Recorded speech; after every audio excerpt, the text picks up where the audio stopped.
Greetings and salutations, everyone. I am, as always, Darth Devious, bringing you another video review. This time we're going to be taking a look at the Transformers Prime Beast Hunters Predacon Rising Target exclusive Skylynx. And this is the packaging for the Predacon Rising stuff is pretty standard. And it's got Predaking there, stuff like that. And on the back you see he's just a repaint of Skystalker. Alright, you can come up here, you can, for some reason, he's got a multilingual everything. Everything's multilingual on the back here. No, I'm not in Canada. This is, you know, the first time I've actually seen this on the Transformers figures like that. Usually it's all in English on the back of the package, but what can you do? Anyway, so yeah, just got him. And we'll get rid of the package and we'll bring in Skylynx real quick. Goodbye, package! Go, I'm not stealing that from you. Just happened to be I threw it. And here we go, white figure on a white background. Everybody complain. Alright, so here he is. As you see, if you had the Skystalker mold, it's identical. Everything's identical. Only difference is he's painted up as an homage to G1 Skylynx, which I'll show off in a minute. Yes, we actually have a G1 Skylynx. I don't like that his wings can't fold. They fold out like this, but they don't fold down. What I usually do is I fold them forward like this, and then, you know, you can spray them out and it looks like he's flying, you know? So that's kind of cool. These do launch on his wings, as you saw there. I leave them in there. They're kind of pointless. He has some decent posability simply because he's one of those stand up and Transformers, pretty much. His head, while not on a ball joint, it has a couple swivels and stuff so you can get some movement out of it. And he's got a nice gold painted eye. He has a ball joint here at the beast shoulder and all this stuff, because these are his arms. You have all the posability you would get from his arms, with the exception that he has this ball joint here on the foot.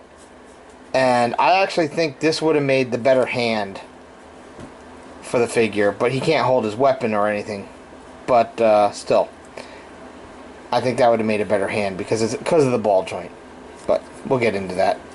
Back here, he's got, you know, dragon legs. They go in different directions.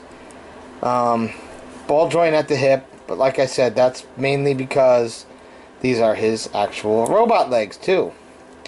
Tail can go up and down a little bit, mainly for transformation. And back here he's got this blue thing on the end, and that actually comes off and becomes a weapon in robot mode. Alright, now Skylynx.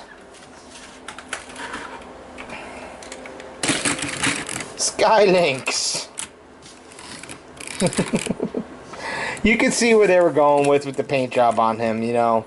The blue, the white, the red. Although I wish the red was a bit brighter. It's more of a maroon on him. And the blue is a bit dark too. I wish everything was brighter like G1 Skylynx here. But you could see where they were going for, you know. You really can. It's a nice little homage, I think, to Mr. G1 Skylynx here. Not too shabby. Not too shabby. Alright, we'll get G1 Skylynx out of here. We got rid of big Skylynx. We're going to transform little Skylynx. Now, I would normally go to the whole montage thing, but really, there's no point. There really is no point. I mean, you could just watch me do it and just see how it's done, because it's really not hard at all.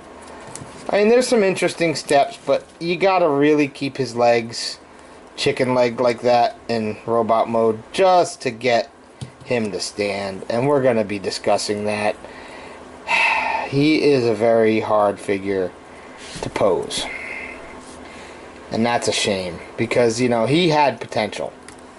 He had potential, but they kind of screwed it up there. So, you know, we take his waist there.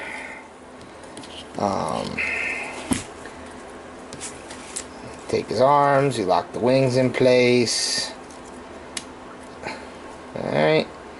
You're supposed to take his hands and flip out. And fold his feet up against the body here. This is why I don't transform live. Because stuff like that and other stuff. Come on. No, I'm not editing this out. You guys are going to watch this. You're going to watch the train wreck that is me transforming live. Oh, yes. You are. You want to see it. But there you go. That's the train wreck. Alright. We got his one arm. Do the same thing on the other arm. Line all this up. Push that in till everything clicks down and locks in. Flip out his actual hand. Flip the ball joint underneath. Get the claws settled up. Move his legs so that they're out of the damn way. That's a pain in the butt. Alright, and you can do pretty much what you want with his wings. You can fold them back. They're supposed to be like that on his back so you can deploy the weapon. You move his chest forward a little bit.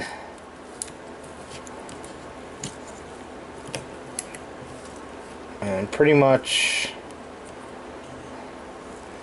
you get, and I'll form the head. Da, da, da, da, da, da. Okay, wrong show. Now comes the joy of trying to get this guy to stand. As you can see, these are supposed to be his heel spurs.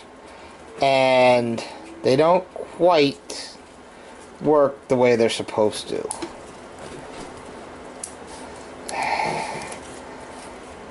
They don't stay in place. You gotta have the feet kind of lined up with them. And then he has a tendency to look like he's back heavy. So you gotta tilt him forward. And really chicken leg him out to get him to... These heel spurs are useless. They really are. As my buddy Grim would say, what a waste! And like I said, he had potential to be a good figure. He really did. And I like him. I really do. But I don't know if I can recommend him.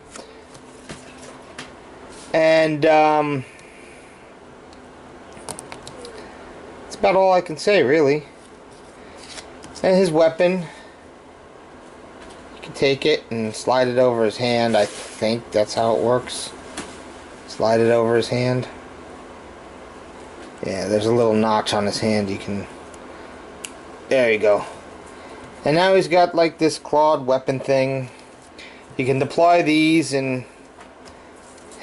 you can deploy these somewhat. Shoot him. I'm not gonna. Really? I don't know.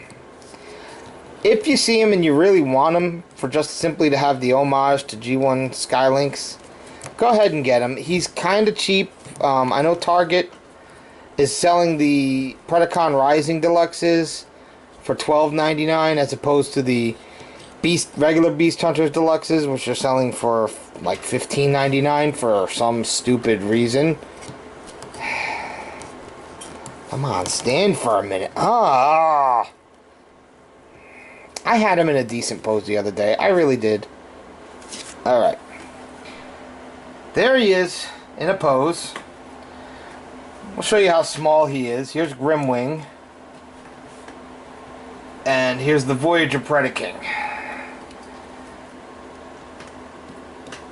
As you see, he's very tiny. He really is. And, I don't know. Like I said, if you want him for the homage to the G1 figure, go for it. He's not bad for $12. Don't pay more than retail to get him. Don't try to import him. Don't do anything like that. The fact that he has a very hard time standing is a huge downer in my book. Now, posability-wise, it's the same as Beast Mode. I mean, you've got all these joints here for his arms. His head moves back and forth a little bit because of where the jaw from Beast is. He has a waist. It's kind of a waist because you can't really do anything with him because, you know, the tail gets in the way to block it, so it's what a waste of a waist. Alright.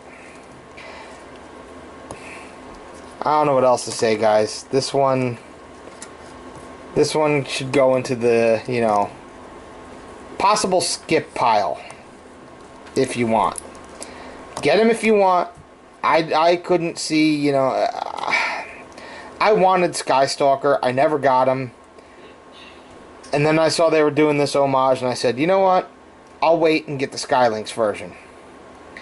I'm glad I waited, because if I had to pay, you know, $16 for Skystalker, I'd be very mad. There you go. Alright. That's going to do it for this. I'm just... Every once in a while, we get a figure that looks cool, but is just executed poorly. And that's what this one is. He looks really cool. I leave him in Beast Mode. It's his more stable mode. And that's about it. Alright? You guys all be good. I'm starting to get a little Predacon army going here. And even though he can't walk very well, he can still do some damage. I'm gonna get you eventually if I don't fall over. If I don't fall over.